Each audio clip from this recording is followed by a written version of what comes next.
Bom, pessoal, vamos começar agora oficialmente o nosso curso, trabalhando o artigo 45, parágrafo único, que vai fixar o prazo decadencial de 3 anos para que a constituição das pessoas jurídicas de direito privado possa ser anulada.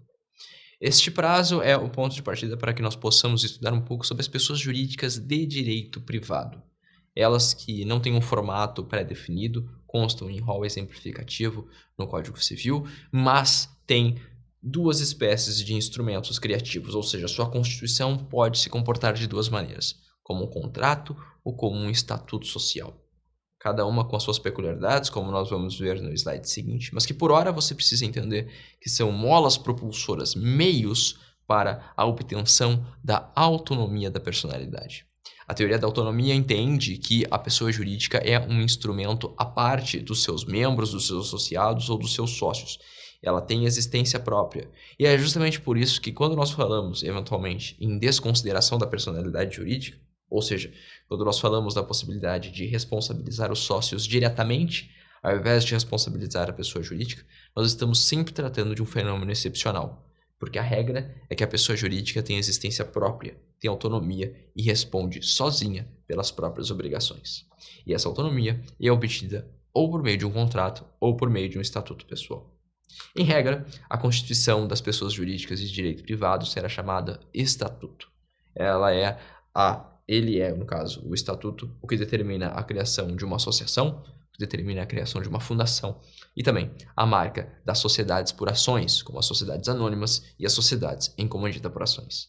Por outro lado, em se tratando de sociedade de pessoas, sociedades empresárias de pessoas, mais especificamente falando, nós estamos diante de um contrato social. E é o que ocorre com as sociedades simples, com as sociedades em nome coletivo, com as sociedades limitadas, por exemplo. É claro que há uma certa liberdade contratual, por exemplo. As sociedades limitadas podem incorporar normas de sociedade anônima, mas ainda assim elas serão pautadas por um contrato social. É preciso saber, portanto, que a constituição de uma pessoa jurídica de direito privado pode ser ou um contrato social ou um estatuto social. Mas atenção, nós estamos falando até agora das pessoas jurídicas de direito privado. Se você observar, o prazo decadencial para anulação refere-se apenas a essas pessoas jurídicas. Também existem as pessoas jurídicas de direito público.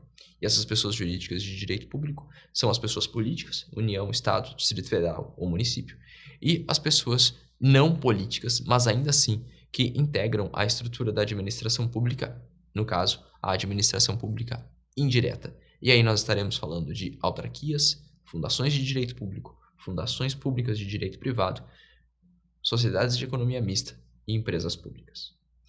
No caso das pessoas jurídicas de direito público, leia-se as autarquias e as fundações de direito público, nós estaremos diante de a criação não por meio de um contrato social ou por meio de um estatuto social, mas sim por meio da lei.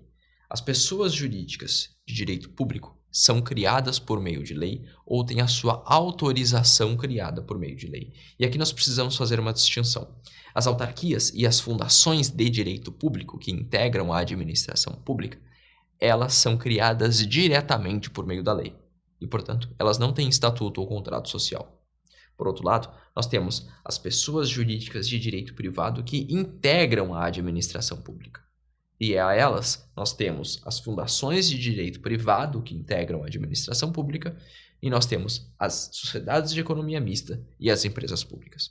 Elas não são criadas diretamente por meio da lei, mas é preciso uma lei que autorize a sua criação. Ou seja, a lei não vai criar, mas a lei vai dizer que pode criar. E essa é uma diferença que você precisa dominar.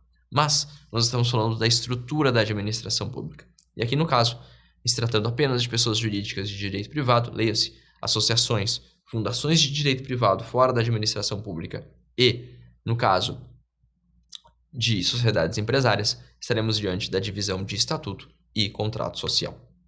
Veja bem, o prazo em questão é um prazo decadencial e o prazo decadencial diz respeito a um direito potestativo.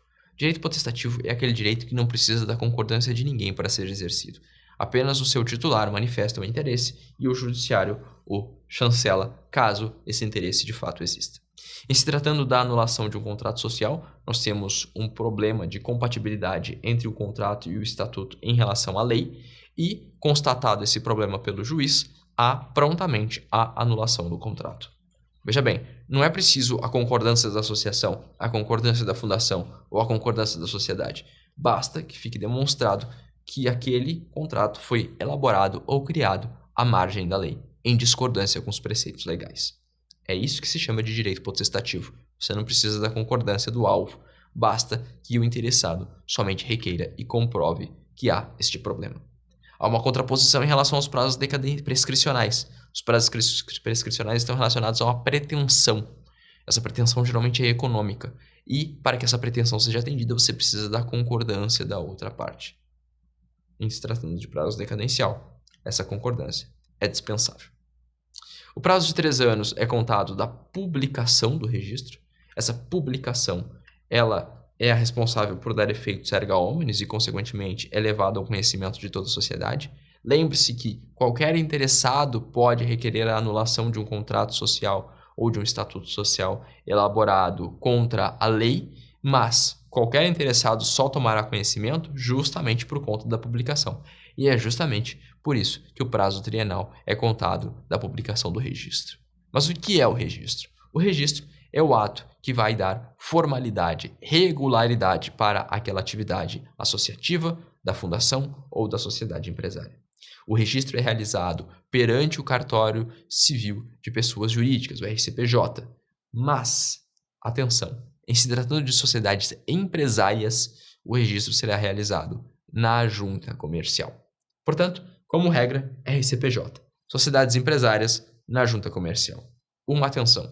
Cooperativas. As cooperativas podem ser registradas ou no RCPJ ou na junta comercial, porque há um conflito normativo entre a lei das cooperativas e o Código Civil. Mas tirando esse fato das sociedades cooperativas, o que eu falei antes vale. Sociedades empresárias na junta comercial, demais pessoas jurídicas no registro civil de pessoas jurídicas. É a partir da publicação desse registro que será contado o prazo decadencial de 3 anos. Um abraço, espero que vocês estejam gostando. Deixa aqui o feedback, viu? Tchau, tchau. Até a próxima aula.